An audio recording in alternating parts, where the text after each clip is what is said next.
ওমা, কেমন আছো? এ নাও, মিষ্টিটা নাও। ভালো, তবে এসব আনার কি দরকার ছিল? তা জামাই আসেনি? তোমরা কি সব কথা এখানেই বলবে? আমরা কি ঘরে যাবো না? কখন এসছো? দিদি, মা আমাদের মিষ্টিগুলো দিয়ে দিলে কেন? আমার জন্য তো কিছুই লাগলো না।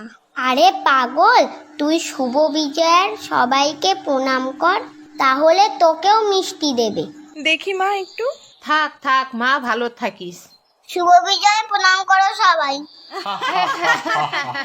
এ দিদি, কই মিষ্টি দিলে না তো? আরে সবাইকে পায়ে হাত দিয়ে আগে প্রণাম কর, তারপর তো মিষ্টি দেবে। থাক থাক বাবা। থাক বাবা, তুমি অনেক বড় হও। ঠিক আছে, তুই ভালো করে পড়াশোনাটা কর। আরে আরে দাদু ভাই, তুমি কুকুরকে কেন প্রণাম করছো? কেন, ও তো বললো সবাইকে প্রণাম কর, তাহলে আমাকে মিষ্টি দেবে, তাই করছি। Download ShareChat.